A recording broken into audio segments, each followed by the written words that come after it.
Hello all students, welcome to WasteCat. Class, my name is Arpit Sir, your DILR mentor. Class, welcome to the series of 100 most expected DILR sets that you can expect in CAT 24 and even beyond that. आज बात करने वाले अपन set number 72 and the set that I'm going to discuss today is one of the toughest DILR set that has been asked in CAT exam. ये मैं सच में तुमको कह सकता हूं, this was one of the toughest DILR set जो कि 2021 slot 3 के अंदर पूछा गया था। और इस सेट को लेकर मेरा काफी बार डिस्कशन हुआ है बच्चों के साथ, काफी बार हुआ है। मतलब ये सेट सच में बहुत पावरफुल है। और सेट कौन सा है सर? एक जेवलिन थ्रो वाला सेट है, एक जेवलिन थ्रो वाला गेम्स एंड टूर्नामेंट्स पर बेस्ड एक सेट है जो कि आपके दिमाग के वायर्स को खोल कर रख देगा। ऐसा सेट है जिसको एक बार के लिए मैं तो कहूंगा कि एक बार 1 घंटा अपने लेवल पे ट्राई कर लो, उसके बाद इस सॉल्यूशन को देखो, क्योंकि बहुत पावरफुल सेट है। क्योंकि जब मैंने इसको फर्स्ट टाइम रीड किया था, मैं आपको बताता हूं, जब मैंने इसको फर्स्ट टाइम रीड किया था, मैं उस दिन लगभग 10 सेट सॉल्व कर चुका था, बच्चों के डाउट सॉल्व करते करते या कुछ और अलग अलग वेराइटीज को टच करने के लिए। जब इस सेट को टच किया तो मेरा दिमाग थक चुका था एक लेवल पर, क्योंकि दिमाग थकता है, इस बात को समझे आप। तो उसके बाद इसको चेक किया तो मुझे लगा कि नहीं यार, ये सेट बहुत भारी है, बहुत भारी है। सुनना, लेकिन बीइंग एन एजुकेटर या being a good student of DILR subject, जब कोई चीज समझ नहीं आती है मुझे, I feel very kind of, मेरे को चैन नहीं मिलता। नहीं कहते कि यार ये प्रॉब्लम पहले सॉल्व करनी है, ये प्रॉब्लम पहले सॉल्व करनी है। मतलब रहता है कि यार एक बार ये सॉल्व हो जाए, उसके बाद मैं फ्री हूँ। बाकी ऐसा लगता है कि यार नहीं यार, मेरे पता नहीं गले में कुछ बांध रखा है ऐसा टाइप का। तो मेरे उस दिन ये खटक गया कि यार नहीं यार, इस सेट को तो अपन तोड़ के रखेंगे। और कुछ ही दिनों बाद किसी न किसी 2-3 स्टूडेंट्स ने मुझे रिक्वेस्ट किया कि सर जेवेलिन थ्रो वाला सेट आप डिस्कस करो, बहुत तगड़ा सेट है सर, कुछ समझ नहीं आ रहा कि कैसे क्या करना है। गेम के पैटर्न समझ में आ गए, लेकिन सॉल्व कैसे करें, how do we approach this particular set, ये हमें समझ में नहीं आ रहा है। और इसीलिए 72 नंबर का सेट मैं लेकर आया हूं आप लोगों के पास में। बहुत पावरफुल सेट है। क्या करना है आपको? वैसे तो आपने व्हाट्सएप चैनल ज्वाइन कर लिया होगा, तो व्हाट्सएप चैनल पे आपको क्या मिल गया होगा? इस सेट का PDF फॉर्मेट मिल गया होगा। क्या PDF फॉर्मेट मिल गया होगा इस सेट का, so that you can try the set by yourself first. क्योंकि देखो, यहां से स्क्रीनशॉट लोगे बहुत लंबा पड़ेगा, बहुत लंबा पड़ेगा, 2-3 स्लाइड पे छाप रखा है मैंने। बेटर है कैट 2021 स्लॉट 3 का पेपर निकालो, जेवेलिन थ्रो वाला तुम्हें मिल जाएगा, 10 प्लेयर्स वाला है, P1 से P10 वाला, उसको ट्राई कर लो अच्छे से। ठीक है, खास बात, इस कैट ऐप को डाउनलोड कर लो। क्यों करना है सर? कोई रीजन बताओ सर ऐसा कि इसको डाउनलोड करें क्यों हम? रीजन बहुत सिंपल है कि जितने भी सेट मैंने डिस्कस किए हैं इस पूरी जर्नी के अंदर, उन सभी सेट की PDF files with their annotation files यहां आपको मिल जाएंगी, इसीलिए डाउनलोड करना है। अगर तुम हमेशा मिलते रही है तो तुम बस मस्त रहो, आराम से काम करो आगे। ठीक है, these are the 3 questions that has been asked in the actual CAT exam and the remaining 3 questions. Total 6 questions इस पूरे सेट से पूछे गए थे। 6 के 6 बहुत पावरफुल है मेरे, बहुत पावरफुल है मेरे भाई, बहुत powerful. This is one of those set that we are not going to try in exam. This is one of those sets जो कि एग्जाम में ट्राई नहीं करने वाले हैं। फटाफट से स्क्रीनशॉट ले लो या जो भी करना है कर लो, मैं आपके सामने डिस्प्ले कर देता हूं। First part of the set, second part of the set and last में third part of the set. अब आई गेस इसके बाद तो नहीं है, इसके बाद नहीं है, इसके बाद बस वो टेबल मैंने रख रखी है। ठीक है, अब खास बात देखना, आप लोग काफी सारे मेरे साथ इस जर्नी में जुड़े हुए हो। मुझे बताओ, अगर मैं आपको रैंडमली क्वांटम फिजिक्स पढ़ाने लग जाऊं तो आपकी नजर में ये होगा कि sir you are not a good teacher. Why? Because आपको वो चीजें समझ नहीं आएगी, आपको वो चीजें समझ नहीं आएगी, कंसेप्ट समझ नहीं आएंगे। क्यों कंसेप्ट समझ नहीं आ रहे? बिकॉज शायद आपने फंडामेंटल्स या बेसिक्स ही नहीं समझे क्वांटम फिजिक्स के। तो अगर मैं आपको कोई टॉपिक पढ़ाऊंगा तो शायद आपको समझ भी नहीं आएगा। You will consider me as a bad teacher और not so good teacher. Similarly ये सेट उसी टाइप का है, इसमें थोड़ी सी लॉजिकल रीजनिंग थोड़ी सी डीपर लेवल पर खोदी गई है, और उसी डीपर लेवल वाली रीजनिंग को मैं आपके सामने तोड़ने वाला हूं। शायद for the very first time आपके दिमाग के ऊपर से चला जाए, शायद बोल रहा हूँ, वैसे मुझे अपने आप पे कॉन्फिडेंस है, लेकिन फिर भी कह रहा हूँ शायद आपके दिमाग से ऊपर चला जाए। लेकिन इतना कह सकता हूँ, meditate on this particular set. शायद इस वीडियो को 2-3 बार देख लेना, लेकिन ये सेट क्लियर होकर रहेगा। The purpose of solving this set is not to gain marks. The purpose of solving this set is to understand how to solve these types of problems. ऐसा समझो। I always say that DILR is the game of spontaneous problem solving, और यही अपन सीखने वाले हैं कि sir इस तरह की प्रॉब्लम वाली जो होती है ना, ये स्पॉन्टेनियस प्रॉब्लम सॉल्विंग नहीं होती। ठीक है, बात करें start. Are you guys ready? 5 minute हो चुके हैं वीडियो को, अब आगे की बात करते हैं अपन धनाधन। चलो आ जाओ, हर एक पॉइंट को समझते हैं। 10 players P1 P2 से P10 competed in an international javelin throw event. International javelin throw event. The number after P of a player reflects his rank at the beginning of the event, with rank 1 going to the topmost player. मतलब ये जो 1 2 3 लिखा है 10 तक, ये इनकी rank होने वाली है, और 1 जो लिखा है ये टॉप मोस्ट प्लेयर है, 10 जो है लोअर मोस्ट प्लेयर है। There were 2 phases in the event, with the first phase consisting of round 1 2 3 and the second phase consisting of rounds 4 5 6. First phase में round 1 2 3, second phase में round 4 5 6. Is the point clear to you guys? Yes sir, point is clear. थोड़ी energy और concentration के साथ ही बैठना दोस्तों। A throw is measured in terms of the distance it covers in meters up to 1 decimal point accuracy only if the throw is a valid one. अगर throw valid one है, वो valid है, तो उसकी डिस्टेंस को major किया जाएगा, उसको एज अ स्कोर, उसको एज अ स्कोर, लेकिन अप टू 1 डेसिमल पॉइंट अगर थ्रो वैलिड है तो। For an invalid throw the distance is taken as 0. If the throw is invalid, distance is going to be taken as 0. A player's score at the end of a round, player का जो score है at the end of a round, कोई भी round हो सकता है, 4th round के and के अंदर, 5th राउंड के एंड के अंदर, कोई सा भी, is maximum distance of all his throws up to that round. This is a game changer line. Many students misinterpret this particular statement, but we are going to read it once again. A player's score at the end of a round. A player का जो score है वो end of a round क्या होने वाला है? Maximum distance of all his throws up to that round. इसका मतलब क्या हुआ सर? मान लेते हैं मैं उस इवेंट का पार्ट हूं, रैंक क्या है मेरी 1, रैंक 1 नहीं मान के चलूंगा, 10 क्यों मानो अपने आपको, रैंक 1 प्लेयर P1 में हूं, ठीक है, I am P1। First round में मैंने थ्रो किया जेवलिन, और मैंने कितना डिस्टेंस ट्रेवल किया, let's suppose I travelled 90 metre in round 1, 90 metre in round 1। Round 2 के अंदर पता नहीं क्यों मुझे घमंड छा गया मेरे ऊपर, मेरा थ्रो हो गया इनवैलिड। अगर इनवैलिड थ्रो होता तो कितना मीटर होता है, 0 मीटर। लेकिन राउंड 2 के एंड तक, इस राउंड के एंड तक मेरा स्कोर क्या है, 90 मीटर, क्योंकि इन दोनों का बेस्ट क्या है, 90 मीटर। राउंड 3 में अगेन मैंने अपनी गलतियों को समझते हुए आगे बढ़ा, और मैंने क्या हिट किया, 100 मीटर्स। कितना, 100 metres. So at the end of round 3 my score is going to be 100 metre, because up to जितने भी मैंने राउंड्स खेले उसमें मैक्सिमम क्या है, 100 मीटर। और यही बात यहां बोली गई है कि उस राउंड तक जितना आपका मैक्सिमम है उसको कंसीडर करेंगे, उसी के हिसाब से रैंकिंग चेंज होती रहेगी। Is the point clear to you guys? Yes sir, point is clear. Players are re-ranked after every round based on their current scores. Current scores के बाद उनको री रैंकिंग होगी उनकी, राउंड 2 के बाद री रैंकिंग, राउंड 3 के बाद re ranking. Point is clear to you guys? Yes sir. In case of a tie in scores, अगर किसी का टाई हो रहा है, the player with the prevailing higher rank retains the higher rank. मतलब sir अगर किसी के बीच में टाई हो रहा है, जैसे P2 और P5 के बीच में टाई हो गया, P2 और P5 के बीच में टाई हो गया, तो जिसकी रैंक हायर है पहले उसकी रहेगी।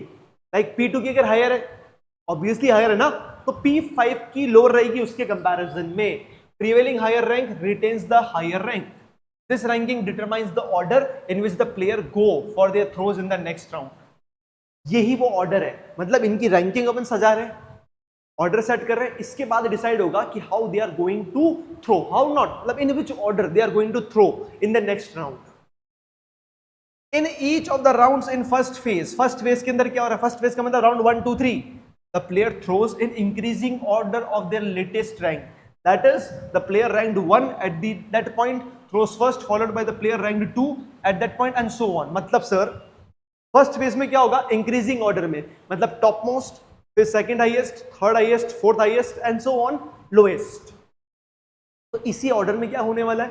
दे are going to throw the javelin, latest rank को ध्यान में रखते हुए, लेटेस्ट रैंक, ठीक है।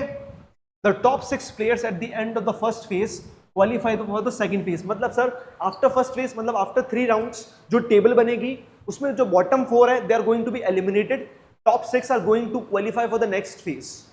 Point is clear sir? In each of the rounds in the second phase the players, hello आवाज आ रही है? Yes, the players throw in decreasing order of their latest rank. मतलब सर पहले इंक्रीजिंग ऑर्डर में throw किया था, अब डिक्रीजिंग ऑर्डर में, मतलब जिसका सबसे लोएस्ट है वो सबसे पहले थ्रो करेगा, उसके बाद कौन थ्रो करेगा? Second lowest, third lowest and so on करता करता हाईएस्ट वाला थ्रो करेगा एट लास्ट।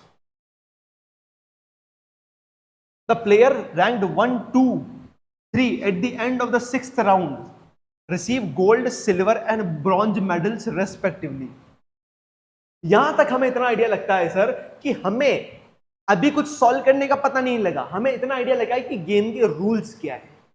इतना रीड करने के बाद मुझे सिर्फ गेम के रूल्स पता लगे और आई होप इस पूरे गेम को आप भी डिकोड कर पाए हो, क्योंकि लैंग्वेज डिफिकल्ट नहीं है, सॉल्व करना थोड़ा सा डिफिकल्ट हो सकता है, लैंग्वेज डिफिकल्ट नहीं है। Point is clear to you guys?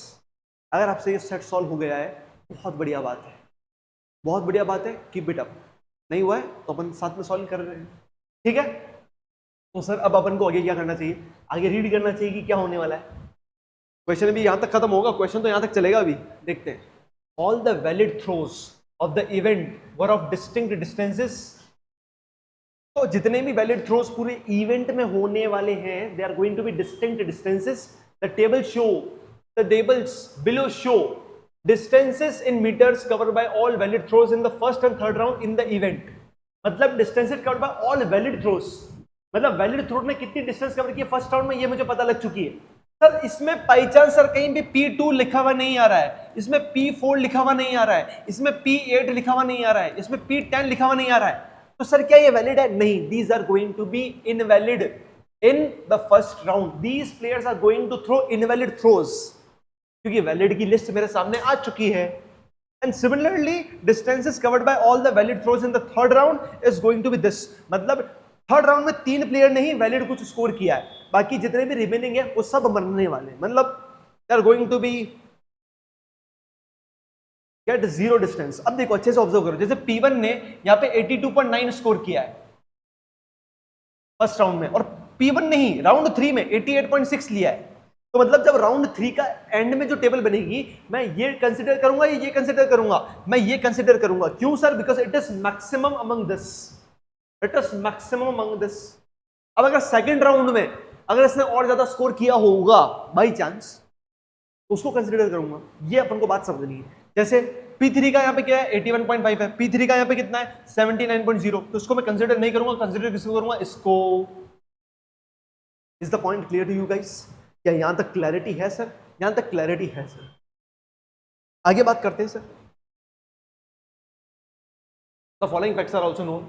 एक बार उसको रीड कर लेते हैं, उसके बाद अपन बात करेंगे ना, उसके बाद अपन बात करेंगे। एक बार रीड कर लेते हैं, आइडिया ले लेते हैं कि क्या क्या लिखा हुआ है। Among the throws in the second round, second round की बात चल रही है। Only the last 2 were valid, मतलब सेकंड राउंड में जो लास्ट के जो 2 थ्रो थे ना वो वैलिड थे। ठीक है सर, मैं निकाल लूंगा अभी थोड़ी देर में। Both the throws enabled these players to qualify for the second phase, with one of them qualifying with the least score. None of these players won any medal. इस लाइन का, इस स्टेटमेंट का मीनिंग समझ लेते हैं, उसके बाद इसको बाद में इंप्लीमेंट करने वाले अपन अपने क्वेश्चन के अंदर। सर सेकंड राउंड में लास्ट के जो 2 थ्रोज है वही वैलिड है, लेकिन सर ये इतना अच्छा करते हैं कि they are going to be qualify for the second phase, मतलब ये टॉप 6 में आ जाएंगे। लेकिन सर टॉप 6 में तो आ रहे हैं, लेकिन इसमें से एक बंदा क्या है? Least score. मतलब इन दोनों में से, मतलब 2 जो बंदे वैलिड हुए ना, ये 2 बंदों में से एक बंदा क्या है? Least score. उसकी रैंक क्या आएगी? उसकी रैंक क्या आएगी? 6th रैंक आएगी, तभी वो क्वालिफाई करेगा। Point is clear? Yes sir, उसकी 6th रैंक आएगी। और लेकिन खास बात है कि ये दोनों ही मेडल नहीं जीतेंगे, point is clear? Yes sir, point यहां तक क्लियर है। और अच्छी बात बताएं, if a player throws first in a round and he was also the last to throw in the previous round, then the player is said to get a double. क्या meaning हुआ sir? Let's suppose जिसने, जैसे round 1 में last किसने throw किया होगा? P10 ने, क्योंकि राउंड 1 में तो जीसी ऑर्डर में आए होंगे, तो राउंड 1 में लास्ट किसने थ्रो किया? P10 ने। एग्जांपल दे रहा हूं, एक्चुअल केस में ऐसा नहीं हुआ, इस बात को समझना, क्योंकि P10 का वहां पे वैल्यूज ही नहीं लिखी हुई थी।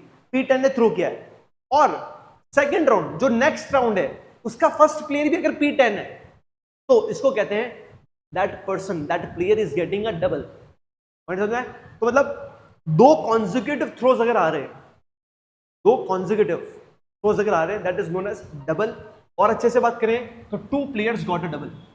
दो ऐसे प्लेयर्स मुझे मिलने चाहिए जिनको डबल मिली है। इनको याद रखने की कोशिश मत करो, दिस मैं इनको बस दिमाग में रख रहा हूं कि क्या क्या मेरे दिमाग में चीजें आई है, फिर देखते हैं इनको कैसे इंप्लीमेंट कर सकते हैं। In each round of the second phase, second phase की बात कर रहे हैं सर ये।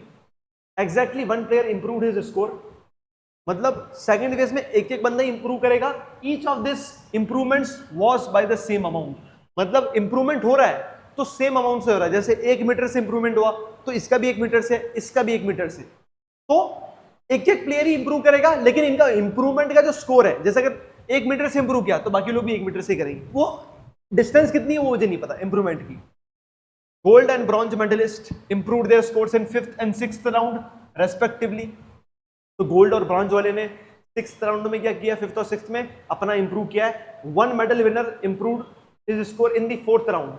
अब मेडल विनर लिखा हुआ है तो ये सिल्वर भी हो सकता है, गोल्ड भी हो सकता है, ब्रॉन्ज भी हो सकता है, इतना मेरे को आइडिया लगा है। तो 4th round, 5th round, 6th round, इन तीनों राउंड में कोई ना कोई मेडल विनर ही पक्का पक्का अपना स्कोर इंप्रूव करने वाला है।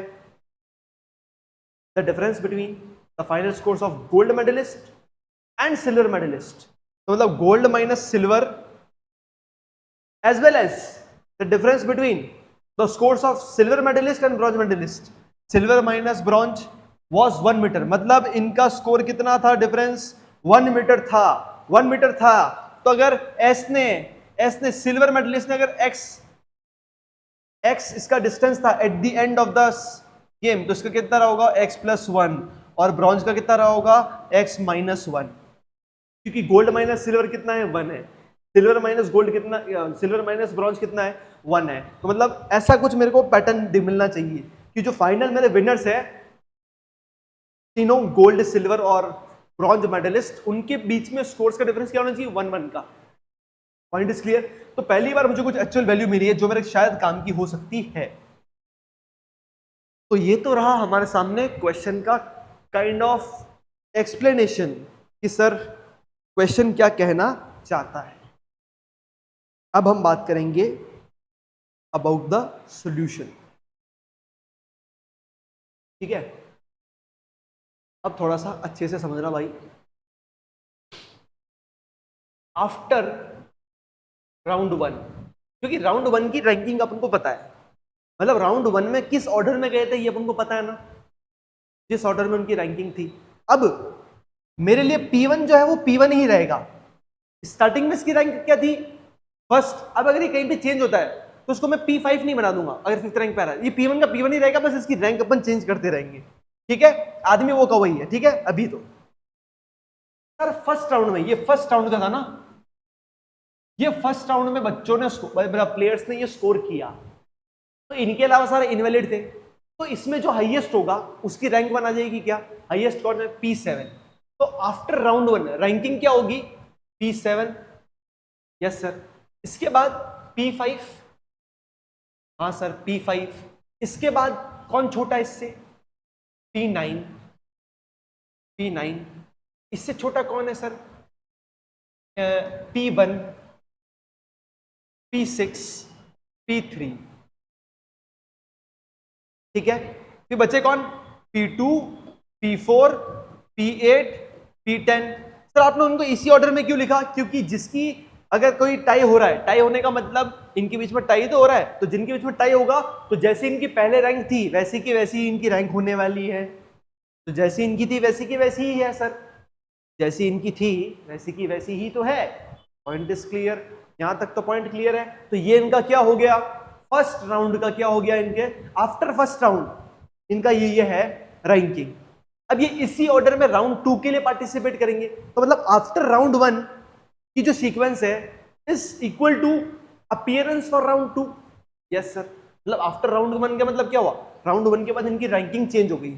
अब इसी ऑर्डर में मतलब जो हाईएस्ट है, क्योंकि इस फर्स्ट फेज में क्या होगा, टॉप मोस्ट सबसे पहले जाएगा, उसके बाद second most, third most and till lowest वाला। तो ये ऑर्डर मेरे सामने आ चुका है। अब आफ्टर राउंड 2 का तो मुझे पता नहीं, मुझे पता नहीं, लेकिन सर राउंड 2 की बात करूं ना, राउंड 2 की बात करूं, अगर राउंड 2 की बात करूं बीच में, तो राउंड 2 में ये सारे इनवैलिड थे, लेकिन लास्ट के दोनों वैलिड थे। कहां से पता लगा sir, among the throws in second round only the last 2 were valid. Both those throws enabled these players to qualify for the second phase, with one of them qualifying with the least score. मतलब round 1 में score कर दिया तो ये ranking बनी, round 2 में क्या score करा पता नहीं, लेकिन इन दोनों ने वैलिड मारा, लेकिन इतना जोरदार वैलिड मारा इन्होंने, इतना भयंकर इन्होंने इनका वैलिड आया है कि सर ये कहां पे आएंगे, टॉप 6 में आएंगे। किसमें आएंगे, टॉप 6 में। अब देखते हैं P7 का यहां पे कितना है, देखो एक बार लिखता हूं मैं, टॉप में कौन आ रहा है मेरे, P7 5 9 1 6 3, तो इसका अभी स्कोर कितना है 87.2 86.4, अच्छे से देखना ना, मैं इनका स्कोर से लिख रहा हूं बस, 84.1 82.9 82.5 81.5, ठीक है, ये इनका अभी का स्कोर है, ये इनका अभी का स्कोर है। लेकिन सर राउंड 3 में, मतलब देखो राउंड 2 में तो इन्होंने तो किसी ने स्कोर किया ही नहीं, तो राउंड 2 में तो इनका 0 ही रहा है, तो राउंड 3 के अपीयरेंस के अंदर भी इनका यही रहा होगा, क्योंकि बेस्ट ऑफ लिया जाएगा। लेकिन सर राउंड 3 में इन्होंने कुछ स्कोर किया, P1 ने 88.6 किया, तो P1 का अब आफ्टर राउंड 3, आफ्टर मतलब राउंड 3 के अंदर स्कोर करने के बाद उसका स्कोर कितना हो गया होगा, यहां से चेंज करके लिख दूं क्या, 88.9 88.6, हाँ सर। P3 का कितना 79, तो P3 का तो सर 81 है, तो यही बेस्ट है सर, और P9 का 81 देर का, P9 का 81 यही बेस्ट है सर। तो मतलब देखा जाए तो आफ्टर राउंड 3 P1 का ही स्कोर चेंज होगा, आफ्टर राउंड 3 P1 का ही स्कोर चेंज होगा। तो आफ्टर राउंड 2 रैंकिंग तो नहीं पता, लेकिन सर मुझे इतना पता लग चुका है, इसको थोड़ा सा इसको यहां से हटाता हूं, यहां लिखता हूं कि आफ्टर राउंड 3 का मुझे क्या आइडिया लग रहा है, आफ्टर राउंड 3 का मुझे ये आइडिया लग रहा है कि सर टॉप पे बाई जैसे P1, इनका इनमें से देखते हैं कि ऑर्डर क्या क्या होगा, P1 होगा एब्सोल्युटली होगा, बाकी लोग किस ऑर्डर में होंगे, इसी ऑर्डर में, like P7 P5 P9 P6 P3। लेकिन सर मुझे इतना आइडिया लगा है कि सर ये दोनों राउंड 2 में ऐसा स्कोर करते हैं कि ये टॉप 6 में आएंगे। अगर कोई टॉप 6 में आता है तो बॉटम 2 को पक्का पक्का हटा देगा, अगर कोई टॉप 6 में आता है तो बॉटम 2 पक्का पक्का हट जाएंगे, मतलब P6 और P3 हट जाएंगे, तो P6 और P3 हट जाएंगे क्या, P3 हट जाएंगे क्या यहां से, या सर ये यहां तो कैंसिल हो जाएंगे। लेकिन सर P8 और P10 यहां पे मर्ज हो जाएंगे, P8 और P10 यहां पे मर्ज हो जाएंगे, लेकिन दोनों में से एक बंदा तो नीचे नीचे आएगा और एक बंदा बीच में, यहां पे यहां पे यहां पे यहां पे यहां पे कहीं भी आ सकता है, तो एक बंदा तो नीचे ही नीचे आएगा दोनों में से, that is going to be for sure, एक बंदा तो नीचे ही आएगा, और बाकी इतना आइडिया कि सर इनमें से एक बंदा बीच में कहीं भी आ सकता है, कहीं भी आ सकता है, उसका मुझे आइडिया नहीं है, क्योंकि मुझे पता था one of them qualify with least score and none of these player won Indian medal, तो मतलब ये दोनों बंदे तो मेडल नहीं जीतेंगे, इतना भी मुझे क्लैरिटी है। तो मेडल कौन कौन जीत सकता है, 1 2 3 4, इन चारों में से कोई मेडल जीतेगा। क्यों सर, आपको आइडिया कहां से रहेगा कि ये चारों में से कोई मेडल जीतेगा? मेरे भाई आफ्टर राउंड 3 टॉप मतलब ये 4 और ये 5 6 प्लेयर्स तो ये हो गए, तो टॉप 6 प्लेयर्स कौन हो गए, ये हो गए सर, ये कौन है, टॉप 6 प्लेयर्स है। अभी टॉप 6 में से ही तो जो सेकेंड फेज में 3 राउंड्स होंगे उसमें लड़के कोई ना कोई जीतेगा, और सर इतना मुझे पता है कि ये दोनों तो पक्का पक्का मेडल विनर नहीं है, तो मेडल विनर इनमें से ही तो कोई है, मेडल विनर इनमें से ही तो कोई है। ठीक है सर, इतना मुझे आइडिया है। सर थोड़ा सा और लिखते हैं सर, जैसे मैं आपके सामने लिख देता हूं कि P1 है, P759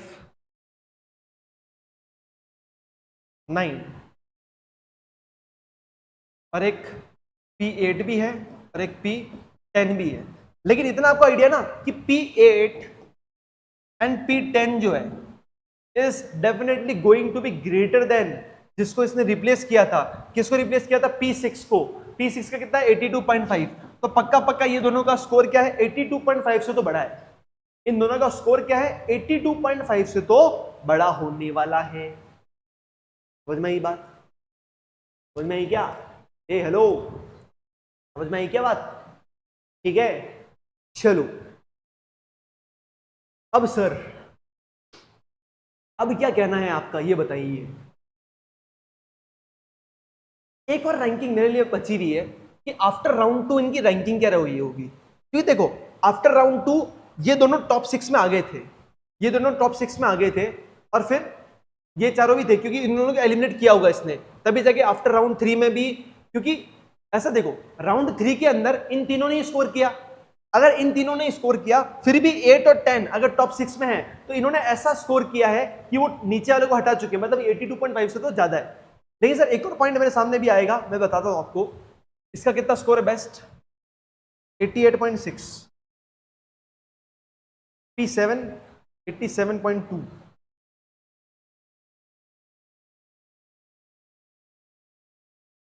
P5 का कितना है? 86.4 और 9 का कितना है? 84.1। इन चारों में से कोई 3 विनर्स है, इतना मुझे आइडिया है। सर एक खास बात आई थी मेरे सामने, if a player throws first in round and he was also the last to throw in the previous round then the player is set to get a double. और 2 ऐसे प्लेयर है जिनको डबल मिलेगा। सर एक player तो मुझे पक्का पक्का मिल चुका है जिसको डबल मिलेगा। किसको? जो सर यहाँ पे लास्ट आएगा, जो यहाँ पे लास्ट आएगा। ये लास्ट कौन हो सकता है? P8 भी हो सकता है, P10 भी हो सकता है। जो यहाँ पे लास्ट आएगा वो क्या होगा? राउंड 4 में फर्स्ट पर्सन होगा टू थ्रो, क्योंकि सेकंड फेज में रिवर्स ऑर्डर में थ्रो करने वाले, रिवर्स ऑर्डर में थ्रो करने वाले। तो सर इन दोनों में से कोई थ्रो करेगा, इन दोनों में से क्या करेगा? कोई थ्रो करेगा, तो उसको क्या मिल जाएगा? डबल मिल जाएगा। और राउंड 4 के बाद डबल पॉसिबल ही नहीं है। क्यों पॉसिबल नहीं है? अच्छे से सुन लो। क्योंकि लोएस्ट कौन होगा? लोएस्ट तो इन दोनों में से कोई होगा हर बार। क्यों? क्योंकि मेडल विनर्स ही कुछ ना कुछ इंप्रूवमेंट कराएंगे। इस बात को अपन वापस रीड कर लेते हैं। इन each of the second phase exactly one player improved his score. एक एक प्लेयर ने इंप्रूव किया। Each of these improvement was made by same amount, एक ही अमाउंट से। और गोल्ड ब्रॉन्ज वाले ने तो 5th और 6th में इंप्रूवमेंट किया है, और एक मेडल विनर ने क्या किया है? 4th राउंड में भी इंप्रूवमेंट किया है। तो पक्का पक्का इंप्रूवमेंट कौन लाएगा? ये चारों में से कोई इंप्रूवमेंट लाता रहेगा, इन चारों में से। लेकिन ये दोनों तो इंप्रूवमेंट नहीं लाएंगे, तो ये तो लास्ट ही आएंगे। तो मतलब राउंड 4 में इनका ऑर्डर तो ये हो जाएगा, लेकिन अगेन ये जो फर्स्ट पर्सन जो था इसकी रैंकिंग के हिसाब से सबसे नीचे आ जाएगा ये। और फिर वापस ये राउंड 5 में फर्स्ट यही थ्रो करेगा। क्यों सर? क्योंकि ये लास्ट पर्सन है रैंकिंग के अकॉर्डिंग। सोच पा रहे हो ना? ये यहाँ पे थ्रो बली फर्स्ट पर्सन कर रहा है, फर्स्ट पर्सन है यहाँ पे, लेकिन रैंकिंग के अकॉर्डिंग ये लास्ट आएगा। तो वापस ये राउंड 5 में कौन करेगा? यही थ्रो करेगा। तो इसको बाई नहीं मिलती है, क्योंकि लास्ट पर्सन वापस फर्स्ट पर्सन नहीं है, तो यहाँ पे आगे तो बाई नहीं मिलेगी। तो एक पर्सन तो इन दोनों में से है जिसको बाई मिलेगी, और एक ही बार मिलेगी। तो बाई तो यहाँ पर पॉसिबल नहीं, यहाँ पे पॉसिबल एक ही बार है। बाई तो यहाँ पर एक ही बार पॉसिबल है। तो सर दूसरी बाई कहां पॉसिबल है? यहीं पे ही कहीं पॉसिबल होगी सर। अब देखो, इतनी मेरे दिमाग में खोपड़ी में क्लिक कर रही एक चीज, सर यहाँ पे लास्ट पर्सन कौन था? P10। व्हाट इफ सर, मतलब P10 मतलब राउंड 2 की बात कर रहा हूं। राउंड 1 में तो P10 ने स्कोर ही नहीं किया, राउंड 2 में P10 was the last person. अगर ये आफ्टर राउंड 2 इसकी रैंकिंग अगर फर्स्ट आ जाती है, तो यही पर्सन होगा जो थ्रो करेगा राउंड 3 के अंदर। ये तो आफ्टर राउंड 3 की रैंकिंग है। देखो आफ्टर राउंड 2 की जो रैंकिंग है, it's similar to appearance for round 3। इतने तो क्लिक कर देना मेरे को, यस सर। सर अगर P10 लास्ट था, अगर वो राउंड थर्ड के अंदर ये फर्स्ट पर्सन हिट करता है, थ्रो करता है, तो उसको डबल मिल जाएगा क्या? डबल मिल जाएगा सर, काम हो गया सर, मेरे को दूसरा पर्सन भी मिल चुका है डबल। मतलब देखा जाए तो P10 ने इतना अच्छा मारा है कि जो अभी तक का टॉप था, राउंड 2 तक जो टॉप था, मतलब टॉप कौन?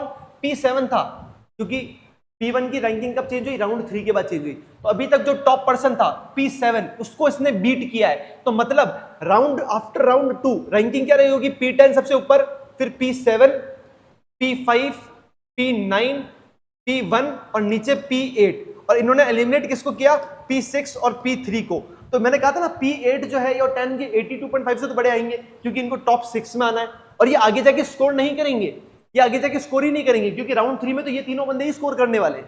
तो सर इनका स्कोर बहुत अच्छा है। अगर सर P10 P7 से ऊपर आ रहा है, तो क्या P10 जो है इसका स्कोर 87.2 से ज्यादा है क्या सर?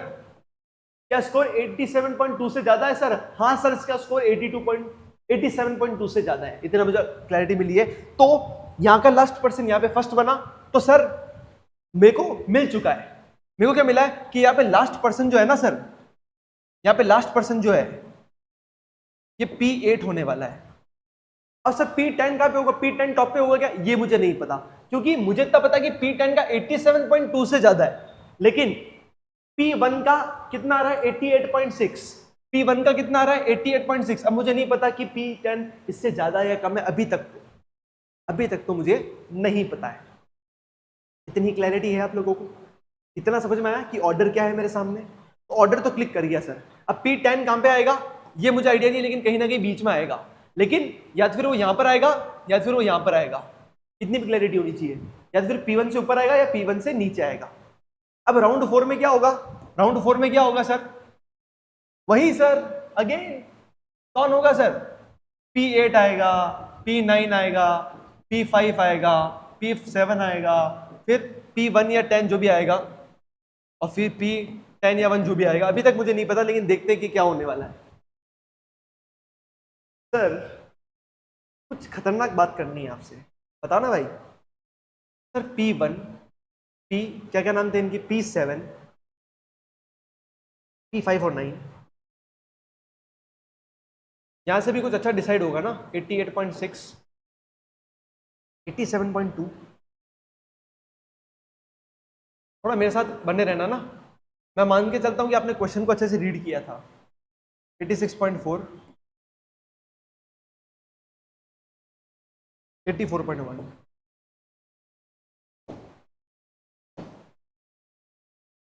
विनर इन चारों में से कोई तीन बंदे, लेकिन आपको एक बात याद आ रही है? मैंने कहीं लिखी थी कि सर गोल्ड, सिल्वर और ब्रॉन्ज वाले बंदों में सिर्फ एक का ही डिफरेंस रहेगा, सिर्फ एक पॉइंट का ही डिफरेंस रहेगा। कितने का रहेगा? एक पॉइंट का ही डिफरेंस। मुझे बताओ, अगर इनमें इंप्रूवमेंट होगा तो मैं मान के चलता हूं कि ए अमाउंट से इंप्रूवमेंट हो गया, ए अमाउंट से, तो मैं मान के चलता हूं कि तीनों अलग अलग आदमी, बाई चांस कि गोल्ड, सिल्वर, ब्रॉन्ज तीनों ही अगर इंप्रूवमेंट लाते हैं, तो मैं किसी भी तीन में अगर सेम अमाउंट में इंक्रीज करता हूं तो उनका डिफरेंस 1-1 हो ही नहीं सकता। क्यों नहीं हो सकता? क्योंकि सबकी डेसिमल वैल्यूज डिफरेंट है। मान के चलो अगर इसमें मैं ए प्लस कर दूं, इसमें भी ए प्लस कर दूं, इसमें भी ए प्लस कर दूं, तो क्या इनका जो फाइनल आंसर आएगा, क्या इनमें डिफरेंस 1 का हो सकता है क्या मेरे भाई? नहीं हो सकता, क्योंकि सर अगर आप सेम अमाउंट इनमें ऐड करोगे, अगर आप इनमें सेम अमाउंट ऐड करोगे तो होगा क्या? वो चेंज होगी वैल्यूज, लेकिन ये कभी भी सेम नहीं आ रही, डेसिमल वैल्यूज सेम नहीं आएगी, तो इनका डिफरेंस जो है मेडल विनर्स का 1-1 हो ही नहीं पाएगा। इतनी मुझे क्लैरिटी मिल चुकी है कि सर मैं 3 बंदों को इंक्रीज नहीं करा सकता, मैं 3 बंदों को इंक्रीज नहीं करा सकता। तो मतलब यहां जो लिखा हुआ था ना ये point, 1 medal winner improved his score in the 4th round, तो वो मेडल विनर जो है ये सिल्वर वाला बंदा तो नहीं है, ये गोल्ड या ब्रॉन्ज ही है। मतलब क्या हुआ है सर? 2 प्लेयर है जिसमें से एक प्लेयर ने एक बार इंप्रूवमेंट किया है और एक दूसरे प्लेयर ने 2 बार इंप्रूवमेंट किया है। पॉइंट समझ में आया क्या कहना चाह रहा हूं? अगर आप 3 बंदों से इंप्रूव कराओगे ना स्कोर, तो कभी भी आप ऐसे रिजल्ट के पास नहीं पहुंच पाओगे जिसमें डिफरेंस 1 का है। तो सर 3 बंदे तो प्लस नहीं कर सकते। तो मतलब क्या है, एक गोल्ड वाला और ब्रॉन्ज वाला तो फिक्स इंप्रूवमेंट ला ही रहा है, तो मतलब दोनों में से एक बंदा तो एक बार इंप्रूवमेंट लाएगा और एक बंदा 2 बार इंप्रूवमेंट लाएगा। Is the point clear? Yes sir, clear. अब एक बात समझो, अब एक बात समझो सर, 2 बंदे इंप्रूव होंगे, 2 बंदे इंप्रूव होंगे।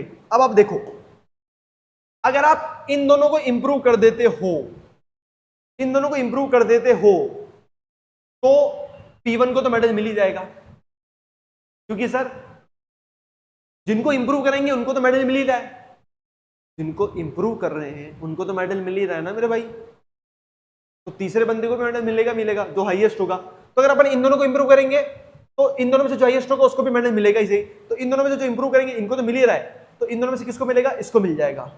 अगर सर मैं इन दोनों को इंप्रूव नहीं करूं, मैं अगर इन दोनों को इंप्रूव करूं, तो अगर आप इन दोनों को भी इंप्रूव करोगे तो इन दोनों के पास तो मेडल आ गया। अब इन दोनों में से किसके पास आएगा? इसके पास ही आएगा, तो इसके पास तो मेडल आ ही रहा है वापस। एक और पॉइंट, अगर मैं इन दोनों को इंप्रूव करूं तो सर, अगर आप इन दोनों को इंप्रूव करोगे तो ये दोनों तो मेडल जीत जाएंगे, और इन दोनों में से कौन जीतेगा? अगेन यही जीतेगा। मतलब सर इतनी मुझे क्लैरिटी मिल चुकी है इतनी मुझे क्लैरिटी मिल चुकी है कि sir he is going to be medal winner, इसको मेडल मिलेगा। क्यों मिलेगा सर?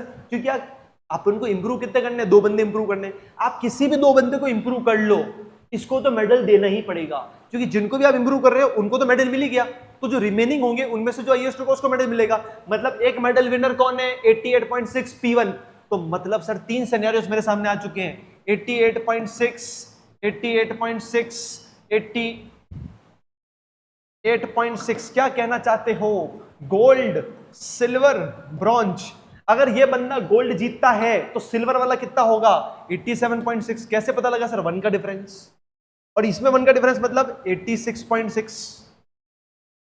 अगर इससे बड़ा होता है तो 89.6 और यहाँ पे 87.6, इससे बड़ा होता है तो 89.6 और 90.6। Is the point clear to you? तो इसको तो मेडल मिल ही रहा है, इसको तो मेडल मिल ही रहा है ना मेरे भाई। तो 3 सिनेरियोज है, या तो फिर ये गोल्ड होगा, सिल्वर होगा, या ब्रॉन्ज होगा। इतनी मुझे क्लैरिटी मिल चुकी है सर। आगे की कुछ बात पता लगे तो बताओ सर। अब इतनी मुझे क्लैरिटी है कि सर लास्ट में तो 6 ही आएगा। एक बंदे को एक बार इंप्रूव करना है और एक बंदे को 2 बार इंप्रूव करना है। एक बंदे को एक बार इंप्रूव करना है, 2 बंदे को 2 बार इंप्रूव करना है। मतलब लेकिन इंप्रूवमेंट जो होगा वो सेम होगा। कहां लिखा हुआ है सर? वापस बता देता हूं। Improvement was by the same amount, improvement same amount. मतलब इसमें जितना इंप्रूवमेंट हो रहा है उसका डबल इसमें इंप्रूवमेंट हो रहा है, लेकिन 2 बार में हो रहा है डबल। सर एक बात क्लिक कर रही है सर मुझे,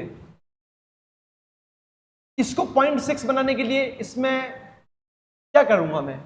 या तो फिर मैं इसमें 0.4 ऐड करूंगा, या 1.4 ऐड करूंगा, या 2.4 ऐड करूंगा, या 3.4 ऐड करूंगा, ऐसे ही कुछ चलेगा।